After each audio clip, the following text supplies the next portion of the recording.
Students, our next experiment is to determine the crack in a given material by using dye penetrant test. And what is this dye penetrant test means? Without this dye penetrant test is also nothing but it is a type of NDT test which is mainly used to determine the defects which is present in the material. For what are the apparatus which is used in this dye penetrant test means? We are going to use three chemical. First one is nothing but cleaner, dye penetrant, and then developer. So in this particular test, if you see that without breaking the material, we are going to find out the defects which is present in the given specimen. Now what are the defects which may be present in the specimen means? There are different defects may be present. First one is nothing but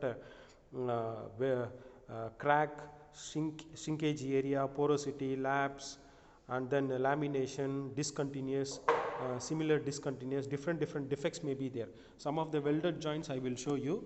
Now if you see this welded joints, this is nothing but L joint it is. So in L joint, if you see that the L joint, and this one is nothing but T joint it is. So L joint and T joints are there, and if you see the welded portion of this, we don't know, by seeing the surface we can't identify where exactly the crack is present or not. So how to identify the crack in the welded portion? How to identify the crack at the interference of these two metal means by using this three chemical and by the dye penetrant test. What are the three chemicals or three apparatus which will be used in this means? First one is nothing but the cleaner.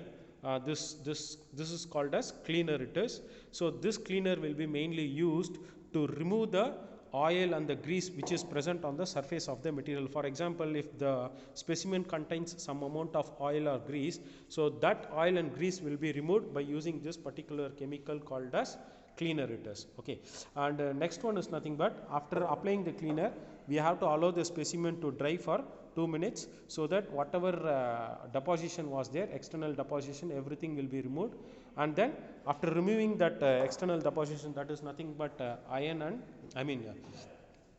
and grease. So further we will be adding some more chemical that is called as penetrant, dye penetrant.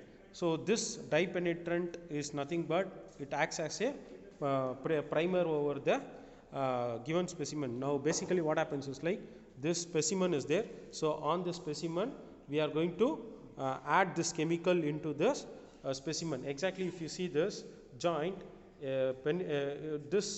this particular dye penetrant acts as a primer. So this primer will enter into the cracks or the blowholes which is present at the welded portion. If any defect is there, then the primer will enter into this cracks and other defects which is present at the welded portion.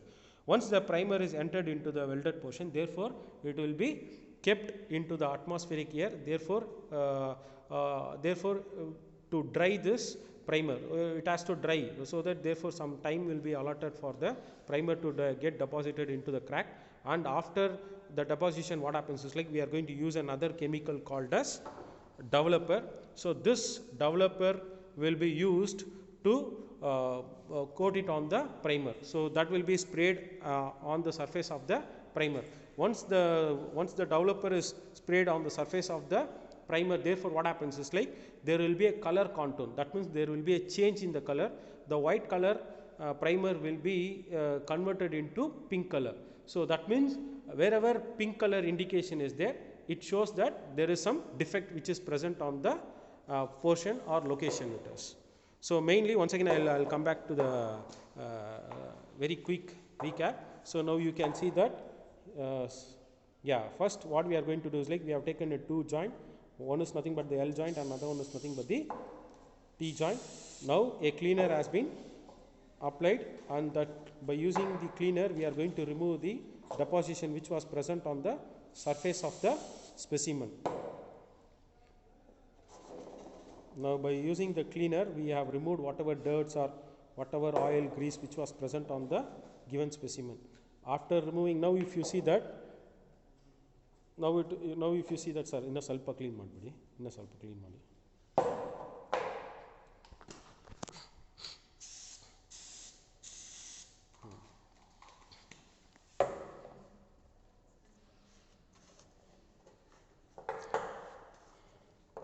Now if you see that this portion has been cleaned, okay, by using the cleaner. So what happens is, like, after removing the cleaner, we are going to add a primer. So primer on the surface of the specimen. Now here you can see that.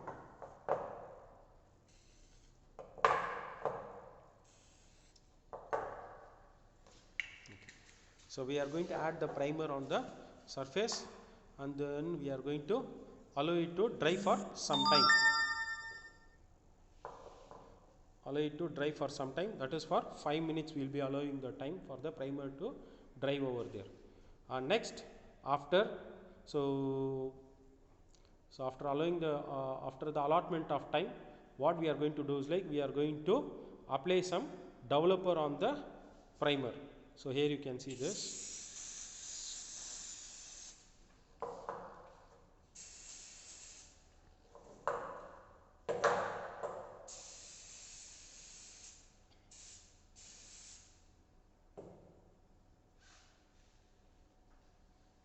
Dark pink, that is the defects. So now here if you see that wherever the dark pink is there, it shows that wherever the dark color pink is there, so this portion shows that there is a defect which is present. Actually we have to dry this joint for some time, and we have to clean that. After cleaning, you can see that some of the pink color which will be obtained at one particular location. So when it is obtained at particular location, therefore it is considered as some of the defects which is present in this material. So these two are nothing but dye penetrant test. So this is called as dye penetrant test. So it is also this experiment comes under NDT, non-destructive testing it is. So under NDT test, if you see that there are two experiments are there from syllabus point of view. One is called as magnetic crack detector, and next one is nothing but dye penetrant test it is. Thank you. Thank you.